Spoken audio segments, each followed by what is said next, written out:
Hi, I'm a 27-year-old guy, and I've been with my girlfriend, Emily 25F, for 3 years. She's amazing, kind, smart, funny, and we've been pretty solid as a couple. She's met my family multiple times over the years, and things seemed fine, but this Christmas has turned into something straight out of a family drama series. Let me give you some context. My dad has hosted Christmas every year for as long as I can remember. It's not a casual thing, it's a big event. We're talking about a huge tree, enough food to feed an army, and every single family member crammed into the living room for presents and games. It's the kind of thing where partners and kids are always welcome, no exceptions. My dad takes a lot of pride in this tradition, and we've always made it work, no matter what was happening in our lives. Enter Chris, my older brother. He's 30 and basically the golden child of the family. You know the type, straight as in school, great career, always the one my parents brag about to their friends. He's also the kind of person who has to be in control of every situation. I've dealt with it my whole life, but Emily hasn't had as much practice. From the first time they met, Chris was cold to her. Not outright rude, but dismissive. He'd cut her off in conversations or act like her opinions didn't matter. At one point, he even made a comment that she was too opinionated after she joined in a discussion about politics during dinner.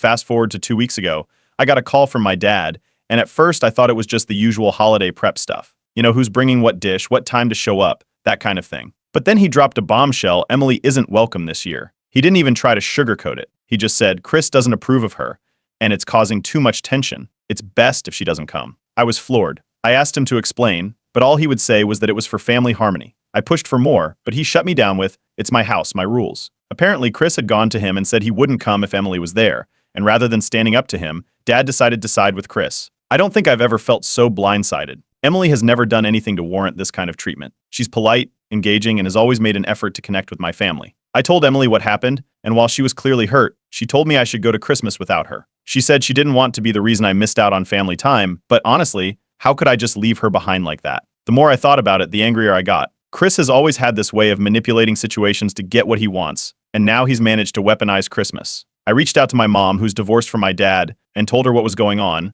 She was livid. She said this was classic Chris, creating drama and putting everyone else in the middle. She even offered to host Christmas herself, which was tempting, but I wasn't sure how many people would actually show up if Dad was still holding his event. To make matters worse, word of the drama spread to the rest of the family. My cousins and aunts started gossiping about it, and the opinions were split. Some thought Dad was right to prioritize keeping the peace, while others thought Chris was being ridiculous. One of my cousins reminded me of a time when Chris threw a fit during a family vacation because something didn't go his way, and everyone had to adjust their plans to make him happy. It's like this has been building up for years, and now it's all coming to a head. I tried reaching out to Chris directly to talk about this, but he just brushed me off. He wouldn't give me a straight answer about why he dislikes Emily. He just said she's not the right fit for the family, whatever that means. It's so frustrating because there's no way to fix something if the other person won't even tell you what's wrong. At this point, I'm completely torn. I don't want to ruin Christmas for everyone, but I also don't want to set the precedent that Chris gets to dictate who's welcome in my life. Emily has been nothing but supportive, but I can see how much this is hurting her. My dad keeps doubling down on his my house, my rules stance, and Chris is acting like he's won some kind of power struggle. Meanwhile, my mom is trying to rally the troops for an alternate celebration, and the family group chat is a minefield. I decided to post about it here to get some outside perspectives. Am I overreacting by considering skipping Christmas altogether? Should I try to push back more, or just let it go for the sake of family peace? At this point, I feel like I'm stuck between a rock and a hard place, and I have no idea what to do. Update 1. After my initial post, the response was overwhelming. Thousands of comments came in, and almost all of them said the same thing: stand up for Emily. People were calling my dad a pushover and Chris a textbook example of a controlling sibling. The advice was loud and clear: don't let them dictate my life or relationships. It was both reassuring and a little intimidating. The internet didn't hold back, and while I appreciated the support, I knew this wasn't going to be an easy fix. One comment stuck with me. Someone suggested I call Chris directly and demand a straight answer about why he dislikes Emily. I figured it couldn't hurt to try, so I gave it a shot. The call started awkwardly, but I asked Chris why he had such a problem with Emily, and he gave me the same vague response he's been giving for years: she's just not right for the family. No details, no examples, nothing concrete. It was infuriating. I pressed him further, pointing out that Emily has always been respectful and kind, but Chris doubled down, saying she doesn't fit in. That's when I snapped. I told him he was being selfish and controlling, that he's made this whole situation about him. Instead of responding, he hung up on me. A few minutes later, my dad called, furious. He said I was stirring up drama, and that Chris's attendance at Christmas was more important to the family dynamic than Emily's. It felt like I was talking to a wall. Dad wouldn't budge from his my house, my rules stance, and I hung up more frustrated than ever. Emily, as always, tried to make things easier. She told me again that it was okay if I went without her, but I could see the hurt in her eyes. She was trying so hard to be understanding, but this wasn't fair to her. Meanwhile, my mom called and offered her place for Christmas again. She said we could invite whoever wanted to come, and the idea started to sound more appealing. At least we wouldn't have to deal with Chris and his nonsense. The situation blew up even more when I tried addressing it in the family group chat. I thought maybe if I laid everything out, we could all come to some kind of resolution. Instead, it turned into a disaster. Some family members agreed with me and thought Chris was being unreasonable, while others backed my dad, saying he was just trying to keep the peace. Chris stayed completely silent the entire time, which only made things worse. It felt like I was shouting into a void. Out of nowhere, I got a private message from Chris's girlfriend, Sarah. She said she didn't agree with how Chris was handling things, but she wasn't going to get involved. She told me she thought Emily seemed lovely and didn't understand why Chris had such a problem with her. It was nice to hear someone in his corner wasn't completely on his side, but it didn't change the fact that Chris was still calling the shots. Then came the bombshell. A cousin I'm close with called me and told me that several family members were planning to boycott Dad's Christmas in solidarity with me and Emily. I hadn't asked anyone to do that, but apparently word of Chris's behavior had been spreading. It felt good to know some people had our backs, but it also added to the tension. That same cousin dropped another piece of information that explained a lot. Apparently, Chris had threatened Dad, saying he would cut off financial support if Emily attended Christmas. I didn't even know Dad was financially dependent on Chris, but apparently he's been helping Dad out for years. Suddenly, Dad's refusal to stand up to Chris made a lot more sense. It didn't make it right, but at least it was clearer why he caved so quickly. Meanwhile, Emily's parents invited us to spend Christmas with them instead. They were warm and welcoming, saying they'd love to have both of us if things didn't work out with my family. The idea was tempting, no drama, no Chris, just a normal, happy holiday. Emily said she didn't want to pressure me, but I could tell she'd feel more comfortable there. As the days went on, I started seriously considering skipping Dad's Christmas altogether. The more I thought about it, the less I wanted to spend the holiday in a house where Emily wasn't welcome. But then, out of the blue, Dad called me again. This time, he wasn't angry. He sounded almost desperate. He begged me to reconsider, saying he was just trying to keep the family together and that I shouldn't let this one issue ruin Christmas. I told him I needed more time to think and ended the call. Honestly, I have no idea what to do. On one hand, I want to stand up for Emily and show her that I'm on her side. On the other, skipping Christmas feels like giving Chris exactly what he wants. It's a lose-lose situation, and I'm not sure there's a way to come out of this without someone getting hurt. For now, I'm still weighing my options. I'll update again once I've made a decision. Update 2. I've made my decision. I'm not going to my dad's Christmas. Emily means too much to me, and letting Chris dictate who is or isn't welcome in my life is a line I can't cross. As soon as I told my dad, it was like setting off a bomb. He accused me of ruining Christmas and said I was letting one person destroy the family dynamic. I reminded him that I wasn't the one making ultimatums, but he wouldn't hear it. He ended the call abruptly, clearly furious. Not long after, I heard from one of my cousins that Chris was gloating. Apparently, he'd been telling people that he won, and that I was being childish for skipping Christmas over something so small. It didn't sit right with me, but I wasn't going to engage. The split in the family became even more apparent. Some relatives backed Dad and Chris, saying they just wanted to avoid conflict. Others supported me, saying Chris had been pulling this kind of power play for years, and it was about time someone stood up to him. Meanwhile, I confirmed with my mom that Emily and I would be spending Christmas at her place. Mom was thrilled. She started making plans immediately, promising it would be a stress-free day with good food, plenty of laughs, and none of the drama. When I told Emily, she looked relieved. For the first time in weeks, it felt like we had something to look forward to. A couple of days later, I got another message from Sarah, Chris's girlfriend. This time, she didn't hold back. She told me that Chris's issue with Emily isn't about her personality or anything she's done. It's about the fact that Emily stands up to him. Sarah said Chris has always been the type to surround himself with people who agree with him or let him take charge, and Emily challenges that. According to Sarah, it makes him feel insecure, which is why he's been pushing so hard to exclude her. Things took another turn when I tried to address the situation in the family group chat again. I thought maybe if everyone had more context, it would help. Instead, it backfired spectacularly. Chris finally broke his silence, calling me immature for dragging the family into what he called my relationship drama. That set off a chain reaction of heated messages, and by the end of it, no one was speaking to each other. The group chat went dead, leaving everyone more divided than ever. After that, Dad stopped responding to me altogether. No texts, no calls, just silence. I found out through a sibling that he's been venting to anyone who will listen, saying I'm being unreasonable and selfish. At this point, our relationship feels completely strained, and I'm not sure how we'll recover from this. On the flip side, a few cousins reached out privately to show their support. One of them told me they admired me for standing up to Chris and said they'd always felt pressured to go along with his antics to keep the peace. Another cousin admitted they were considering skipping Dad's Christmas too, saying they didn't want to be part of something so unfair. Meanwhile, my original post on Reddit had gone viral. The comments were overwhelmingly supportive, with people sharing their own stories of family drama and encouraging me to keep standing my ground. Some even suggested going no contact with my dad and Chris entirely. It was eye-opening to see how many others had dealt with similar situations, and it made me feel less alone. Emily decided to write a letter to my dad. She poured her heart into it, explaining her side of things and expressing a genuine desire to mend fences. She didn't blame anyone, but she made it clear that being excluded had hurt her deeply. A few days later, one of my siblings mentioned that Dad had received the letter. He didn't reply directly but acknowledged it in passing, saying only that he understood her perspective. Then came the kicker. A cousin told me that Chris had been spreading rumors about Emily to justify his dislike of her. He'd apparently been telling people that she was rude and disrespectful during family gatherings, which couldn't be further from the truth. It was infuriating to know he was trying to rewrite history to make himself look better. The Reddit community weighed in again after I posted this update. The advice was clear: boundaries are necessary, and sometimes cutting ties, at least temporarily, is the healthiest option. It was validating to see so many people agree that I wasn't overreacting. Even with all the support, though, this situation has been exhausting. The family division feels permanent, and I'm not sure what the future holds for my relationship with my dad or Chris. For now, I'm focusing on the Christmas we'll have with my mom. It's the one bright spot in this whole mess, and I'm determined to make it a day to remember for all the right reasons.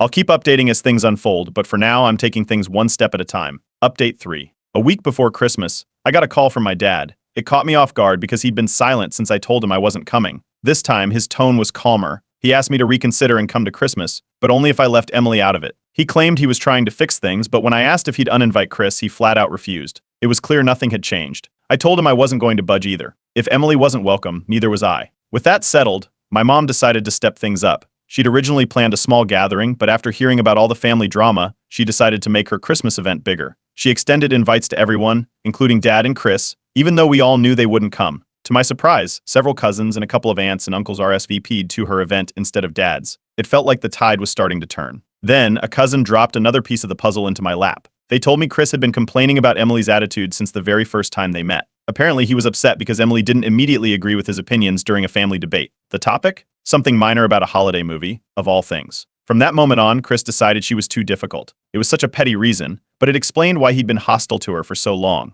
The next twist came from Sarah, Chris's girlfriend. She went public. She posted a long Facebook status defending Emily and calling out Chris for being intimidated by strong women. She wrote about how Chris always tried to control conversations and shut down anyone who disagreed with him, and how Emily standing her ground had made him feel insecure. Sarah's post was shared by a couple of relatives, and it caused a ripple effect within the family. Some people praised her for speaking up, while others thought she was adding fuel to the fire. As the days went by, the family divisions became more apparent. Relatives started voicing their opinions more openly. Some criticized Chris for being controlling, while others blamed me for creating drama by refusing to compromise. It was exhausting to keep up with, but at least it was clear who supported us and who didn't. Around this time, another cousin confirmed something that had been floating around: Dad's financial dependency on Chris. Apparently, Chris had been helping Dad out with money for years, which explained why Dad was so reluctant to challenge him. It also made me realize just how deep Chris's manipulation went. He wasn't just holding the family dynamic hostage, he was also using financial leverage to keep Dad on his side. Frustrated by all of this, I confronted Dad again.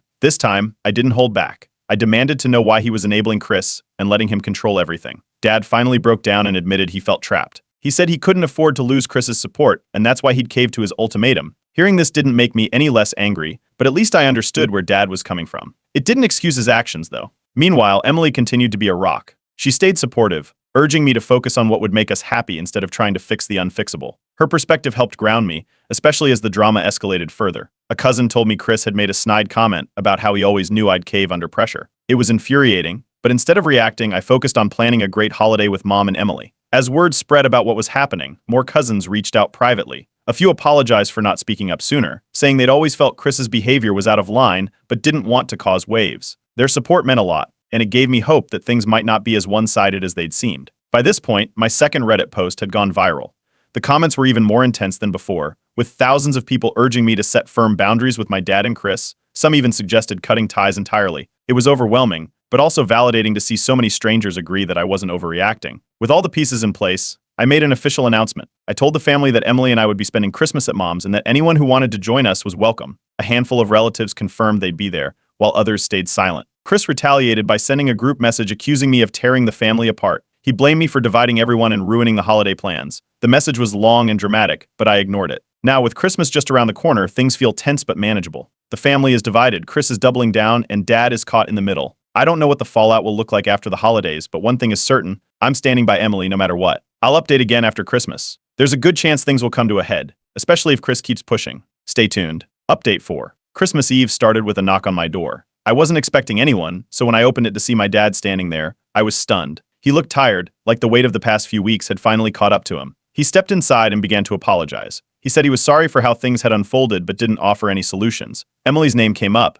but when I asked if he was here to uninvite Chris and welcome her, he hesitated. Instead, he repeated that he was stuck, that he couldn't afford to lose Chris's financial support. For the first time, I saw my dad for what he was: trapped and ashamed. He admitted that he hated the situation and felt like he'd let everyone down. Before I could say much, Emily joined us. She didn't seem angry, just calm. She told my dad that she understood why he felt torn but also stressed the importance of mutual respect. She wasn't pushy or demanding, just genuine. I think it caught him off guard because he grew quiet, nodding along as she spoke. That conversation didn't end with a resolution, but it felt like a small step forward. My dad left shortly after, promising to think about things. I could tell Emily's words had gotten to him, but whether it would change anything remained to be seen. Meanwhile, back at Dad's house, things were reaching a boiling point. From what I heard later, the Christmas gathering had started as expected, festive but tense. Chris was in his element, acting like the host and chatting with everyone. But then Sarah, his girlfriend, spoke up. Apparently, she was talking to a relative and mentioned that she thought Emily had always been polite and didn't understand why there was so much drama. Chris overheard and lost it. He accused her of betraying him, making a scene in front of everyone. Sarah didn't back down. She told Chris that she was tired of his toxic attitude and controlling behavior. In front of the entire family, she announced that their relationship was over and walked out. Chris stormed off after her, slamming a door on his way out. The party pretty much fell apart after that. A few family members left, some angry and others just exhausted by the drama. Back at my mom's, things couldn't have been more different. We had a peaceful, joyful Christmas Eve. Emily and I spent the day cooking with my mom, laughing with cousins who had chosen to join us, and just enjoying the kind of holiday I'd been hoping for all along. There was no tension, no arguments, just warmth and happiness. It was the first time in weeks that I felt like things might actually turn out okay. On Christmas morning, more fallout from Dad's house trickled in. A few family members who'd been at his gathering the night before called to say they were coming to Mom's instead. They said they'd had enough of Chris's antics and didn't want to spend the day in a tense environment. By the afternoon, we had a full house with relatives laughing, sharing stories, and passing around plates of food. It was everything I'd wanted for the holiday, and I could see how much it meant to Emily too. Later that night, my dad called. He sounded different, quieter, almost reflective. He told me he was starting to realize just how much damage Chris's behavior had caused over the years. He didn't apologize outright, but he admitted he needed to reevaluate some things. It wasn't a perfect conversation, but it felt like a step in the right direction. Emily, always the bigger person, decided to write him another letter. She thanked him for coming to see us on Christmas Eve and for being willing to reflect on everything that had happened. She didn't sugarcoat her feelings, but focused on hope for the future. My dad didn't respond directly, but one of my siblings told me he'd read it multiple times. Meanwhile, Sarah's decision to break up with Chris had ripple effects across the family. Her Facebook post about the breakup went viral within our circle, and more relatives started speaking up about their own frustrations with Chris. A cousin shared a story about how Chris had once manipulated a family vacation to exclude another relative, showing a clear pattern of controlling behavior. It seemed like Chris was finally losing his grip on the family. The biggest surprise came from my dad. A few days after Christmas, he called again and admitted he was considering setting boundaries with Chris. He didn't know how to start, but the fact that he was even entertaining the idea was huge. On the other side of things, Emily's parents extended an invitation for us to spend future holidays with them if we ever needed a drama-free space. They even offered to host a joint holiday with both families, saying they'd love to help bridge the gap. It felt good to have that kind of support. As things stand now, I'm hopeful. Rebuilding trust with my dad will take time, and I don't know what my relationship with Chris will look like going forward, but for the first time in a while, I feel like we're moving in the right direction. The Reddit community has been incredible throughout all of this, and I can't thank everyone enough for their advice and encouragement. I'll keep you updated if anything major happens, but for now, I'm focusing on the positives and taking things one step at a time. Update 5. The dust has finally settled after what has been the most dramatic holiday season of my life. Now that I've had time to reflect, I feel validated in my decision to skip Christmas at my dad's. Spending the holiday at my mom's house was everything we needed, peaceful, happy, and free of all the tension that had been building for weeks. While we enjoyed good food and great company, things were falling apart at Dad's gathering. From what I've heard, Chris's outburst and Sarah's breakup with him left a lasting impression on everyone who witnessed it. Chris has always thrived on control, but this time, it backfired. His behavior at Christmas has left him increasingly isolated. A few cousins told me they're done putting up with his antics, and even some of his usual defenders have started to distance themselves. He's no longer the golden child everyone rallies around. Instead, he's become the guy everyone's wary of, and it's clear he doesn't know how to handle that. The biggest surprise came from my dad. A week after Christmas, he called me again, but this time the conversation was different. He told me he started therapy. He said he's realized how much he's been relying on Chris, not just financially but emotionally, and that it's caused him to make decisions he regrets. He admitted he's afraid of conflict, and that it's something he needs to work on. Hearing this was huge. For so long, I felt like my dad was blind to Chris's manipulation, but now it feels like he's finally starting to see the bigger picture. Dad also asked to meet Emily for coffee. He said he wanted to talk to her one-on-one and start rebuilding their relationship. I checked with Emily, and she agreed. They met a few days later, and while I wasn't there, Emily told me afterward that the conversation went well. Dad apologized to her directly and said he hoped they could move forward. It's a small step, but it means a lot. As for Chris, he sent me a text. It was one of those half-hearted apologies that didn't really take responsibility for anything. He blamed the entire situation on misunderstandings and said he hoped we could move past it. I didn't respond. At this point, it feels like anything I say would just give him another opportunity to twist the narrative. Emily has been incredibly strong through all of this. She told me she supports whatever decisions I make about my family, but she made it clear she won't compromise her self-respect to appease Chris. It's something I respect so much about her. She knows her worth and doesn't let people treat her unfairly. Seeing her stand her ground has only reinforced my decision to prioritize her and our relationship. The family dynamics have shifted in ways I didn't expect. Relatives who used to brush off Chris's behavior are now reaching out to me and Emily, inviting us to future family events without him. Some have even apologized for not standing up to him sooner. It's like the scales have finally tipped, and more people are starting to see him for who he really is. Chris, on the other hand, has taken to social media to vent. He's been posting vague statuses about being abandoned by his family and how people always choose sides without knowing the full story. From what I've seen, he's not getting much sympathy. Most people seem to be ignoring him, which is probably driving him even crazier. Dad has continued making progress. He attended a family meeting my mom hosted to discuss the holidays and the way things unfolded. He apologized to everyone, including Emily, for his part in the drama and said he's committed to doing better. It's clear he still has a long way to go, but the fact that he's taking these steps is more than I ever expected. Looking ahead, Emily and I have decided to start our own holiday tradition. Next year, we're hosting Christmas at our place. We're inviting both families, but with one condition: everyone has to be respectful. If they can't manage that, they're not welcome. It feels like the best way to move forward, celebrating with the people who support us and setting boundaries with those who don't. Sarah, Chris's ex, reached out to me recently. She wanted to thank me for being honest about my experiences with Chris because it helped her realize she wasn't alone. She said breaking up with him was the best decision she's ever made, and she's already feeling better about her future. Hearing that made me feel even more certain about the path I've taken. My latest Reddit update went viral again, with thousands of people chiming in to celebrate the progress we've made. The support has been overwhelming, and it's reminded me just how many people deal with similar family dynamics. If sharing my story helps even one person feel less alone, then it's been worth it. As for Chris, I've heard through the grapevine that he's planning to move out of state. Apparently, he's hoping for a fresh start, which is probably for the best. His departure has left the family with mixed feelings, some relief, some lingering resentment, but at least it's given us all a chance to breathe. Through all of this, Emily has become even closer to the supportive members of my family. They've welcomed her with open arms, and it's been incredible to see her carve out her own place in the group. She's not just my girlfriend anymore, she's family. To everyone who's followed along and offered advice, thank you.